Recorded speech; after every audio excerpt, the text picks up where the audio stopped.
Hello friends, study tips with Sanjay में आपका स्वागत है। हमेशा की तरह इस बार का जो दरोगा का एग्ज़ाम था वो भी काफ़ी चर्चा में रहा और अभी भी चर्चा में है और आगे भी चर्चा में रहेगा। जाहिर सी बात है, बिहार का एग्ज़ाम हो और चर्चा न हो, कंट्रोवर्सी न हो तो थोड़ा सा अजीब लगता है।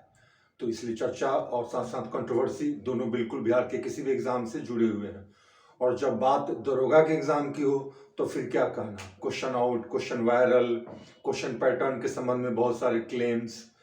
तो कहने का मतलब ये है कि बाजार गर्म है, तो क्यों न इस पे कुछ सार्थक चर्चा कर ली जाए, इसके बारे में जानने की कोशिश की जाए कि एग्ज़ाम का पैटर्न क्या था, कहने का मतलब क्वेश्चन का पैटर्न क्या था, कट ऑफ कितना जाएगा, फर्स्ट सिटिंग और सेकेंड सिटिंग दो सिटिंग में एग्ज़ाम हुआ है तो क्या दोनों सिटिंग में क्वेश्चन का जो स्टैंडर्ड था वो अलग अलग था या सेम था।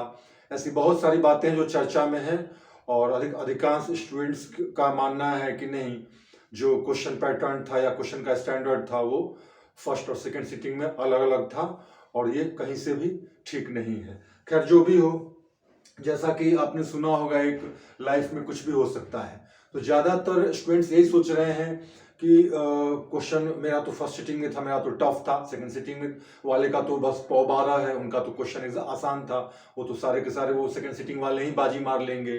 क्वेश्चन तो बिल्कुल बदला हुआ है इस बार, पिछली बार से पैटर्न साफ अलग है, ये तो बहुत नाइंसाफी हुई है। तो आखिर इसमें सच किसको माना जाए? कुछ लोग बोल रहे हैं नहीं नहीं, क्वेश्चन ऑलमोस्ट सेम था, वैसा ही था, थोड़ा बहुत टफ था, थोड़ा बहुत इजी था। कहने का मतलब मिक्स्ड रिएक्शंस हैं, लेकिन फिर भी ज़्यादातर जो देखने को मिल रहा है माहौल वो मायूसी का है या फिर गुस्से का है।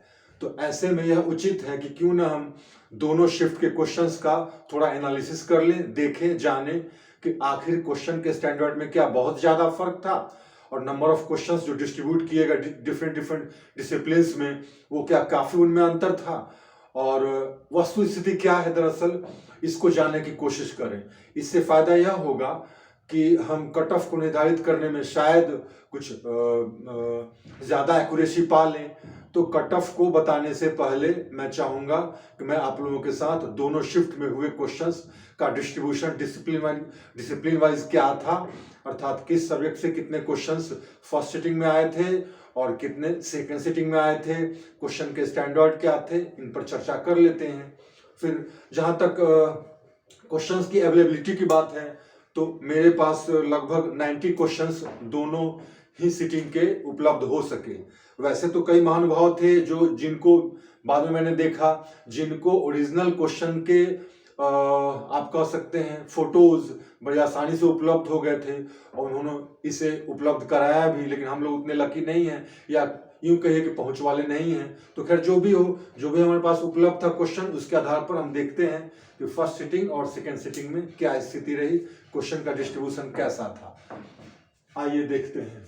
फर्स्ट शिफ्ट में करंट अफेयर्स, जहां तक जैसा कि मैंने आपको बताया है, मेरे पास लगभग 90 क्वेश्चंस दोनों के अवेलेबल हैं और उसके आधार पर निश्चित रूप से एक पैटर्न तो पता चल ही सकता है। बिल्कुल एक्यूरेसी की बात तो मैं नहीं कहूंगा, लेकिन हाँ, कम से कम एक पैटर्न, एक आइडिया लग सकता है। तो मैं देख रहा हूं कि करंट अफेयर्स में फर्स्ट सिटिंग में 18 क्वेश्चंस थे करंट अफेयर्स से। करंट अफेयर्स से 18 क्वेश्चंस थे और सेकेंड सिटिंग में मैंने देखा 15 क्वेश्चंस। हिस्ट्री की जहां तक बात है तो फर्स्ट सिटिंग में 11 क्वेश्चंस थे और सेकेंड सिटिंग में 12 क्वेश्चंस। पॉलिटी की जहां तक बात है तो पॉलिटी में दोनों में मैंने अब तक देखा कि 6 प्रश्न मुझे मिले, पॉलिटी में फर्स्ट सिटिंग हो या सेकेंड सिटिंग हो। ज्योग्राफी में फर्स्ट सिटिंग में 7 क्वेश्चंस देखने को मिले जो मेरे पास अवेलेबल है और सेकेंड सिटिंग में 13, सेकेंड शिफ्ट में 13 क्वेश्चंस ज्योग्राफी से। बायोलॉजी फर्स्ट शिफ्ट में मैंने देखा लगभग 8 क्वेश्चंस मैं काउंट कर चुका हूं और सेकेंड शिफ्ट में 13 क्वेश्चंस काउंट कर चुका हूं। फिजिक्स से फर्स्ट शिफ्ट में 6 प्रश्न पूछे गए और सेकेंड सिटिंग में 5 प्रश्न पूछे गए। केमिस्ट्री में जहां तक मेरे पास जो प्रश्न अवेलेबल थे उनमें से केमिस्ट्री में फर्स्ट सिटिंग में मुझे एक भी क्वेश्चन नहीं मिला, लेकिन हाँ, सेकेंड सिटिंग में मुझे 4 प्रश्न मिले। उसके बाद स्पोर्ट्स फर्स्ट सिटिंग में 3 प्रश्न देखने को मिले, तो सेकंड सिटिंग में 7। ये 7 स्पोर्ट्स के जो क्वेश्चंस है, इसमें बिल्कुल करंट अफेयर से सारे क्वेश्चंस नहीं है, बल्कि ट्रेडिशनल क्वेश्चंस भी हैं। तो आप उनको जीके में रखें या स्पोर्ट्स में, चूंकि स्पोर्ट्स से संबंधित था इसलिए मैंने उसको स्पोर्ट्स में रखा। अब आए इकोनॉमिक्स। तो फर्स्ट सिटिंग में मैंने देखा 3 क्वेश्चंस थे और सेकंड सिटिंग में इकोनॉमिक्स से 4 प्रश्न थे। अब आइए GK, general knowledge. First shift में 11 क्वेश्चंस और सेकंड शिफ्ट में 7 क्वेश्चंस। अब मैं जीके पे थोड़ी चर्चा कर लूं। जहां तक जीके की बात है, तो ऐसे वैसे फैक्ट्स जो कभी करंट अफेयर्स में होते हैं, करंट अफेयर्स के भाग होते हैं, लेकिन चूंकि पुराने हो गए होते हैं तो हम उनको जीके मान लेते हैं। अर्थात किसी भी गाइड वगैरह में आपको मिलेगा उस तरह के प्रश्न जिसको आपको यूजुअली रटना पड़ता है। तो कहने का मतलब है कि ऑलमोस्ट 90 क्वेश्चंस का डिस्ट्रीब्यूशन इस तरह से है फर्स्ट शिफ्ट में और सेकंड शिफ्ट में। बहुत ज्यादा अंतर देखने को नहीं मिल रहा है। डिस्ट्रीब्यूशन वाइज अगर देखा जाए तो थोड़ा बहुत फर्क है, जो बेहद स्वाभाविक है। बिल्कुल इक्वल डिस्ट्रीब्यूशन तो ईश्वर भी नहीं कर सके, तो हम आप क्या कर सकेंगे। अब रही बात इस प्रश्न की कि फर्स्ट सिटिंग के मुकाबले क्या सेकंड सिटिंग में क्वेश्चंस आसान थे। एक प्रश्न आसान है या टफ है, यह डिपेंड करता है, यह बिल्कुल अलग अलग इंडिविजुअल पे डिपेंड करता है। एक जनरल ओपिनियन ऐसा बनाया गया है कि सेकंड सिटिंग में इस बार ऐसा देखा गया कि सेकंड सिटिंग में क्वेश्चंस कुछ आसान थे, फर्स्ट सिटिंग में कुछ उसके मुकाबले टफ थे, ऐसी चर्चा है। तो इस चर्चा की वजह यह है कि सबसे पहले मैं आपको बता दूं, तो फर्स्ट सिटिंग में आप देखेंगे तो सोशियोलॉजी के 2 प्रश्न थे। तो सोशियोलॉजी के 2 प्रश्न इस तरह के थे जो आमतौर पे थियरी में, सोशियोलॉजी थियरी में लोग पढ़ते हैं, और एक जनरल स्टूडेंट जनरल कंपटीशन की तैयारी करता है तो सोशियोलॉजी की बातों को शायद ही वो पढ़ता है या शायद ही किसी गाइड में उसको मिलता है, तो जाहिर सी बात है उसके लिए वो टफ ही होगा। फिर उसके अलावा आप देखेंगे फर्स्ट सिटिंग में कुछ क्वेश्चन, 2-3 क्वेश्चन पॉलिटिकल थियरी के थे। दुर्खीम जैसे इस तरह के जो विचारक हैं, पॉलिटिकल साइंटिस्ट जिनको कहें, उनके क्या विचार हैं, उससे संबंधित क्वेश्चंस थे।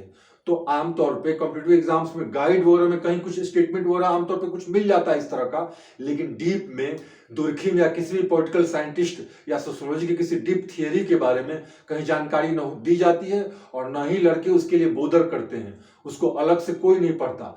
तो आप देखेंगे फर्स्ट सिटिंग में 4-5 इस प्रकार के क्वेश्चन हैं जो निश्चित रूप से सर के ऊपर से जा रहा है।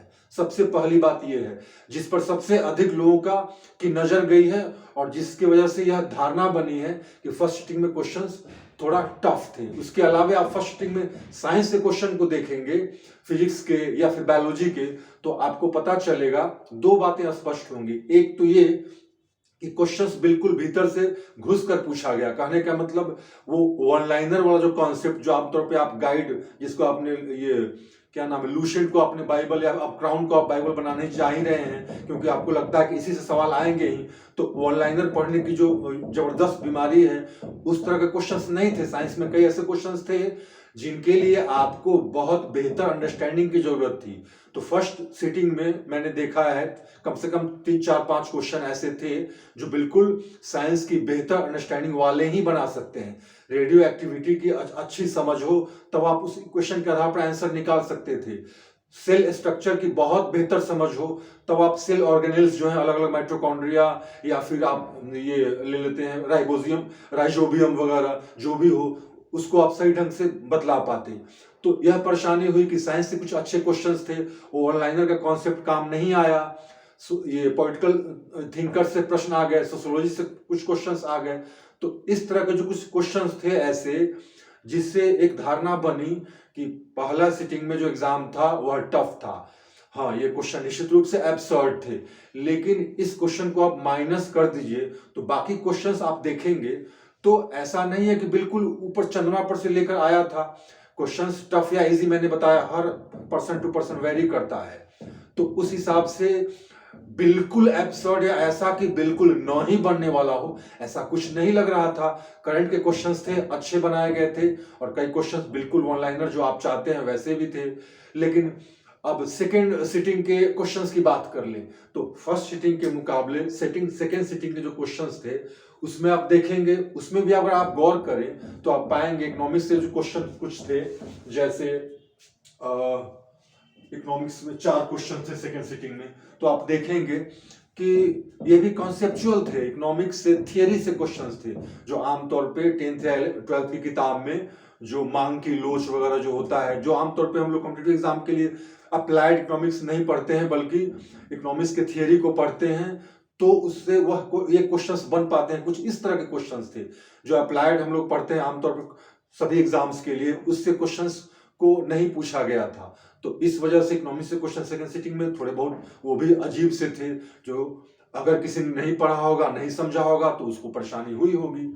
बाकी जो सेकंड सिटिंग में क्वेश्चंस थे वो लग रहे थे आसान, लेकिन अगर फर्स्ट सिटिंग के क्वेश्चन से मिलाकर देखा जाए तो ऑलमोस्ट पैटर्न मिलता हुआ दिख रहा है। बस बात वही साइंस और पॉलिटिकल साइंटिस्ट या फिर कहिए सोशियोलॉजी के कुछ प्रश्न जो फर्स्ट सिटिंग में पूछे गए, उससे फर्स्ट सिटिंग के क्वेश्चंस को थोड़ा सा टफ दिखाया गया या फिर कहीं टफ लगा है। अब स्पोर्ट्स, आप ट्रेडिशनल स्पोर्ट्स की बात कर लीजिए तो फर्स्ट सिटिंग में भी था कि हाँ डिस्कस थ्रो में उसका क्या, जो डिस्कस का वेट क्या होता है, तो सेकंड सिटिंग में भी क्वेश्चन इस तरह का था। तो कहने का मतलब ये है कि बहुत बड़ी खाई नहीं है, एक बातचीत के दौरान एक धारणा सी बन गई है कि सेकंड सिटिंग में क्वेश्चंस बहुत टफ, ये इजी थे फर्स्ट सिटिंग के मुकाबले। अगर अंतर को माना भी जाए तो बस 5% का अंतर होगा।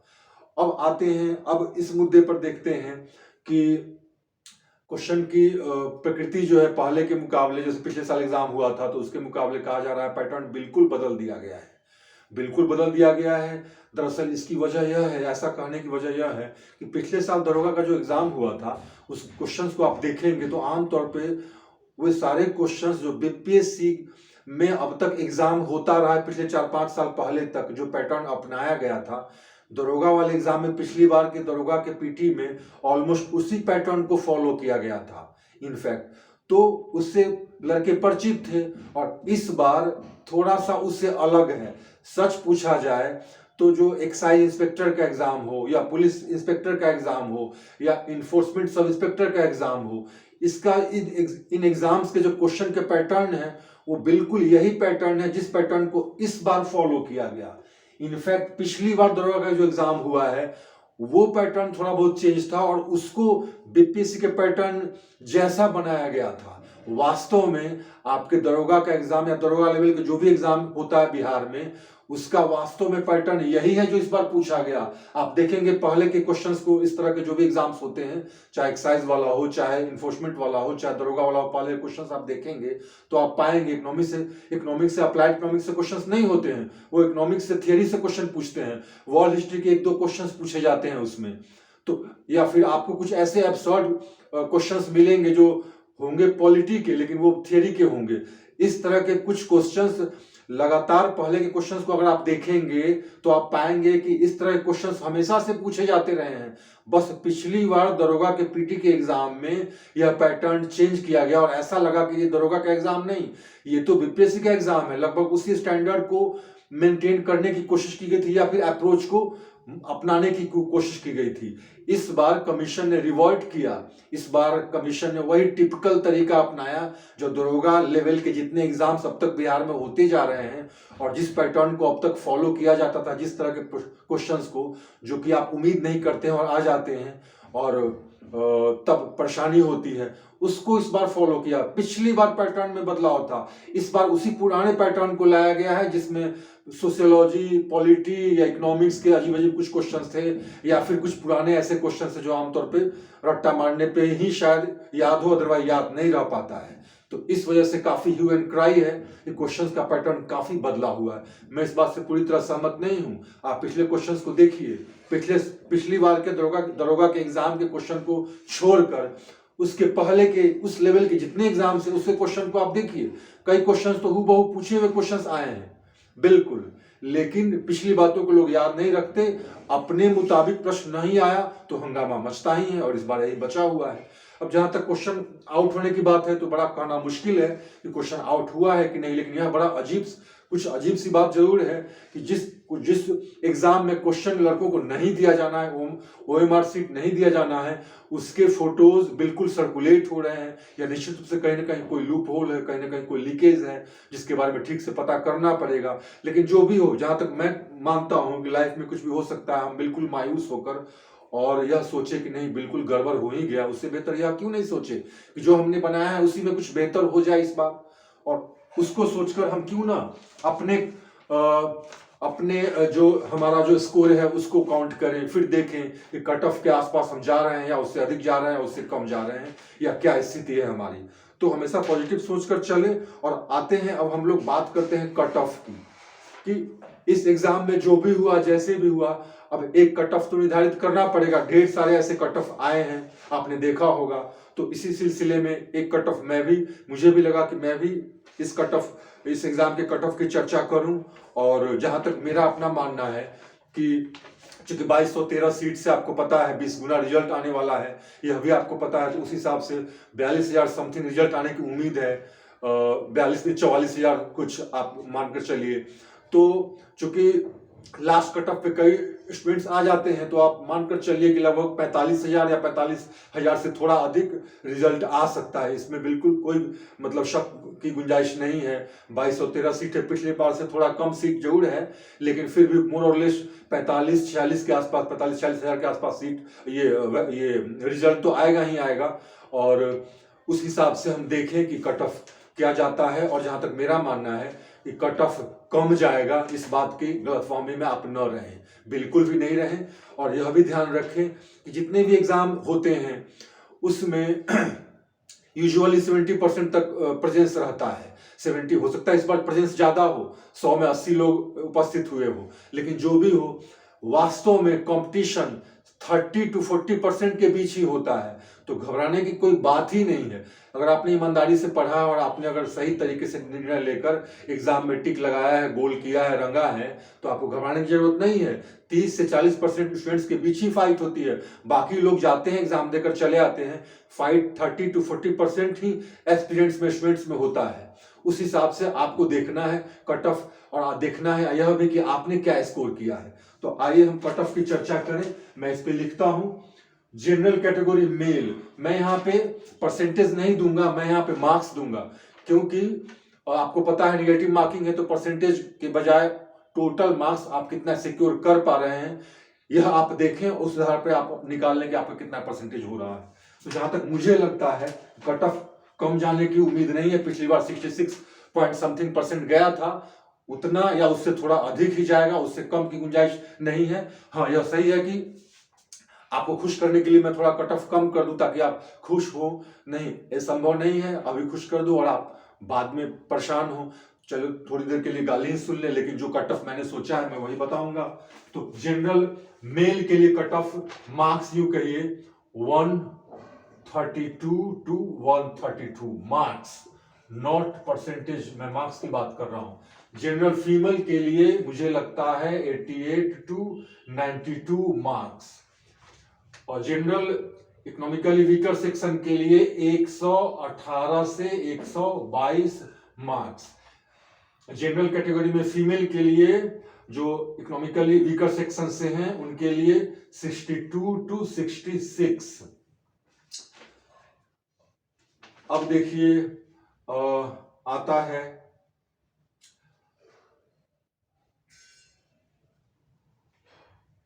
इकोनॉमिकली बैकवर्ड क्लास मेल के लिए 114 से 118 marks. Economically backward class female के लिए 64 से 68 मार्क्स, और एससी मेल के लिए 104 से 108 मार्क्स। एससी फीमेल के लिए 64 से 68 मार्क्स। एसटी मेल 118 से 122। एसटी फीमेल 68 से 72। कुछ छूट भी रहा है, अच्छा एक छूट रहा है बीसी मेल और बीसी फीमेल, बीसी मेल और बीसी फीमेल। तो देखते हैं इसका क्या है, मैं इसको मिटाता हूं और इसको भी देख लेता हूं कि बीसी मेल और फीमेल का क्या जा सकता है।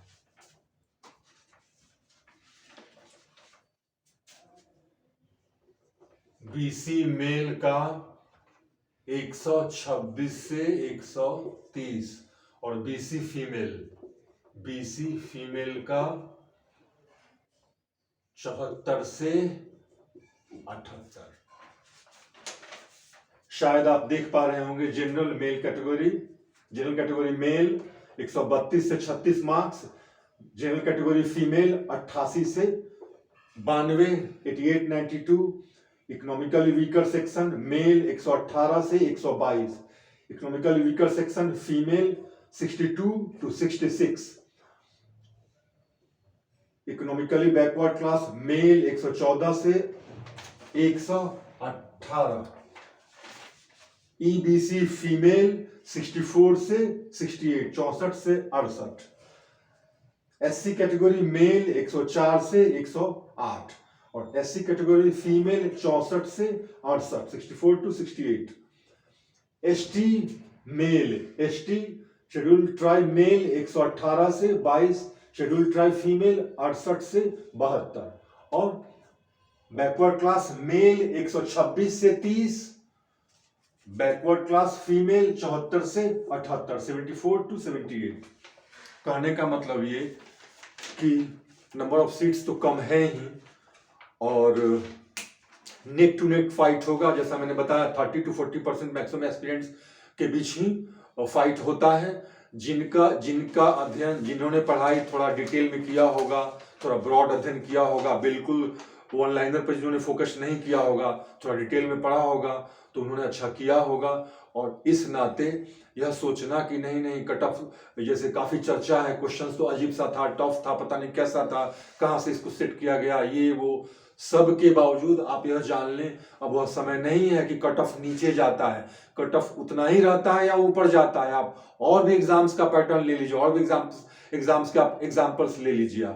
आपको कहीं अब कट ऑफ नीचे नहीं जाने वाला है, न जाता है। कट ऑफ हमेशा अब ऊपर ही बढ़ रहा है, क्योंकि पढ़ने वालों की, मेहनत करने वालों की कमी नहीं है, नेक टू नेक फाइट है। तो कट ऑफ कम रखने सोचकर खुश होने की जरूरत नहीं है, बल्कि बार बार अपने क्वेश्चन को चेक करने की जरूरत है और देखना है कि आप कितने पानी में हैं, आप कहाँ स्टे कर रहे हैं। तो 66% और एवब 66 से 68% के बीच ही कट ऑफ रहना है। इससे कम की उम्मीद जनरल कैटेगरी की मैं बात कर रहा हूं और उसके मुताबिक बाकी तो आप देख ही रहे हैं। तो आप यह मानकर चले और इस मुताबिक चूंकि एग्जाम का रिजल्ट 1-1.25 महीने में आ जाएगा, तो रिजल्ट का इंतजार न करें, बल्कि आपको लगता है कि अगर आप रिजल्ट शीट में आपका रोल नंबर रहेगा और आपने अच्छा सिक्योर किया है, अच्छा स्कोर है आपका, तो आप अभी से फिर दरोगा मेंस के लिए पढ़ाई शुरू कर दें। और यह सबसे जरूरी है ताकि बाद में आपको अफसोस ना हो। Thank you very much.